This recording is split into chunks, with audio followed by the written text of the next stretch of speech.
Good morning students. Hope you all are doing well. Today is 25th March. Welcome back to online classes. Now I am going to teach you chemistry of 10th class from model test paper 1. First we'll deal with 2 marks questions. Number 1 question here is calculate how many moles of sulfur dioxide will be evolved when 5 moles of sulfur is getting reacted with oxygen. Now we'll move on to the solution students. That is, first we write down the chemical reaction. That is, the chemical reaction when sulfur reacts with oxygen to form sulfur dioxide is, that is, sulfur when reacts with oxygen gives rise to sulfur dioxide. Here sulfur is in the form of gaseous state. When it reacts with oxygen, again oxygen which is in the form of gaseous state gives rise to sulfur dioxide. Again in turn, the sulfur dioxide is in the form of gaseous state. Here 1 mole of sulfur reacts with 1 mole of oxygen to give 1 mole of sulfur dioxide.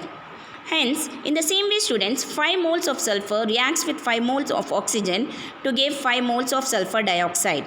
Therefore, mass of 1 mole of sulfur dioxide is 64 grams. Now students, how we got here 64 as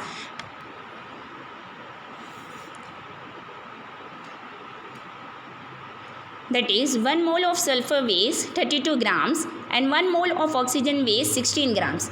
That is 32 plus 16 into 2 students gives rise to 32 plus 32, that is equal to 64 grams of sulfur dioxide.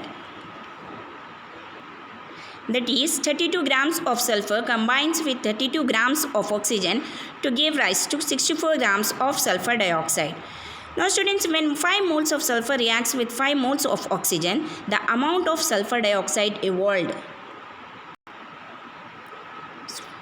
that is equal to 5 into 64 is equal to 320 grams or 5 moles of sulfur dioxide. That is we need to calculate in this question students.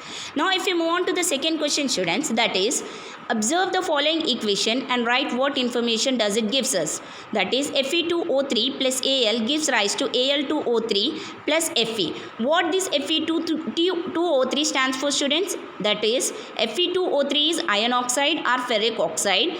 Al stands as aluminium and Al2O3 is aluminum oxide and Fe is iron. Now if you move on to the answer students, what does this equation gives us the information as? This chemical equation gives the information about relative masses of reactants and products, that is mass to mass relationship, that is, and B bit is mass to volume relationship of both the reactants and as well as the products. Now students, already you know that the left hand side of the chemical equation is called as the reactants and right hand side of the chemical equation is called as products. Now students, mass to mass relationship is nothing but the weight of all the reactants and as well as the product, and volume is nothing but the students capacity of all the elements. Now C bit is volume to volume relationship. If we move on to D bit students, it gives the information about mass to volume, that is number of molecules which are present in all the reactants and products.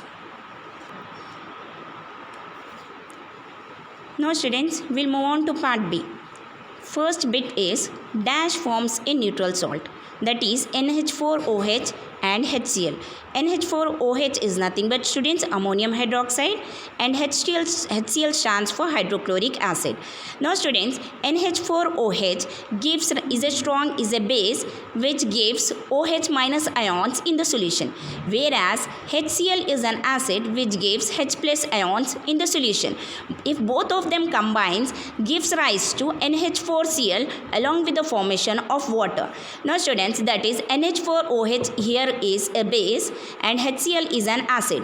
When base and an acid forms together combines and gives rise to NH4Cl plus H2O. Here NH4Cl is a neutral salt and H2O stands for water.